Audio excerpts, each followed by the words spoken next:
Olá, meus queridos alunos e alunas, como vocês estão? Espero que bem.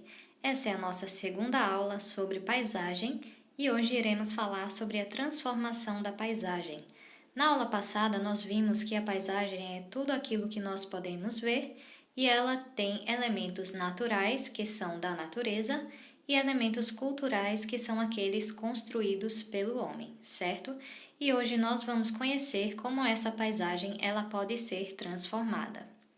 As mudanças na paisagem podem ocorrer lentamente ou de modo rápido, né? Por exemplo, a erupção de um vulcão devastando rapidamente a vegetação do entorno, onde esse vulcão se encontrava, como por exemplo nessa imagem, é em questão de horas ali que a paisagem anterior, que era de uma vegetação, se transforma em uma paisagem cheia de lava e cheia também de rochas magmáticas, né? Que essa parte em vermelho aí, meio alaranjado, é o magma. Então, quando ele esfria, ele se torna uma rocha, que é uma rocha magmática, certo? Então, antes nós tínhamos uma paisagem e rapidamente ela foi transformada em outra. Outra situação de forma lenta de transformação da paisagem é a ação do mar sobre as falésias, degradando e esculpindo as rochas do litoral. Como nós podemos ver, esse esquema de formação de uma falésia, né? Onde a água do mar ela vai batendo aí nessa rocha, tem aquele ditado, né? A água mole em pedra dura, tanto bate até que fura. Então aí vai transformando, esculpindo essa rocha, certo? Até chegar nessa terceira imagem, onde vai ter a plataforma de abrasão e o depósito, né? Que a rocha foi transformada em solo aí através da ação da água e foi se depositando ali, certo?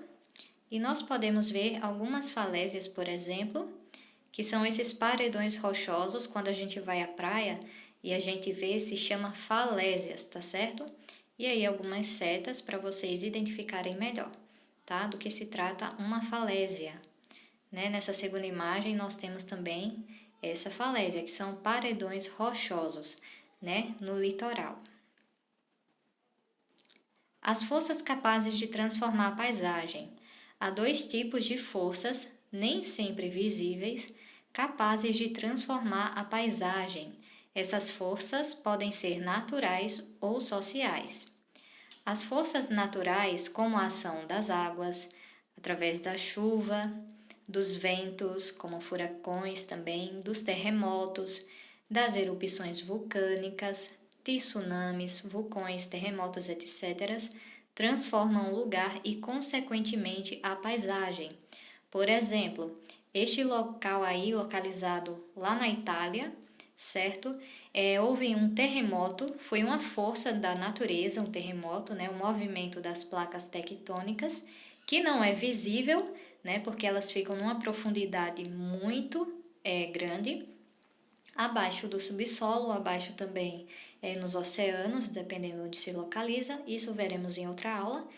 E aconteceu um terremoto, então antes tinha essa paisagem aí da cidade, né, toda construída, bonitinha, e depois dessa força natural, a paisagem foi transformada, né, e se transformou nessa paisagem aí cheia de entulhos, tá? Esse exemplo também foi um tsunami na Indonésia. Essa primeira parte aí dessa foto foi como ficou e essa segunda parte é como era antes, tá?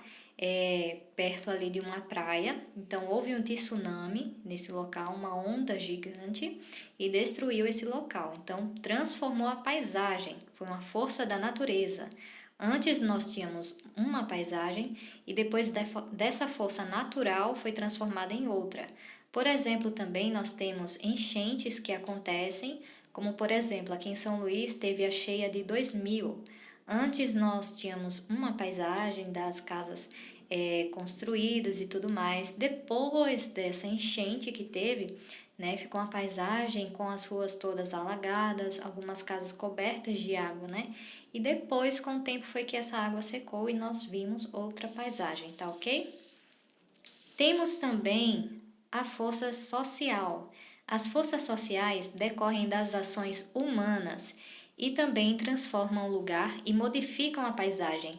É o caso da construção de indústrias, rodovias, aeroportos, usinas elétricas, pontes e prédios, ou da criação e da ampliação de cultivo e de pastagem, entre outros exemplos.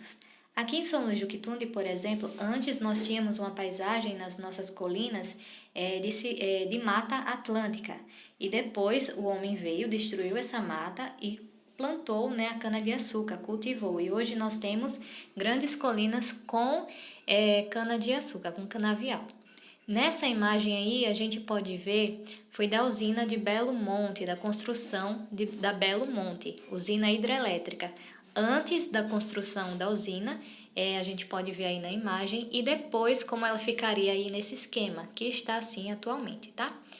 E esse é o nosso exercício, vocês respondam, tirem foto e mandem para mim, tá bom? Essa foi a nossa aula de hoje, muito obrigada pela participação e até a próxima aula.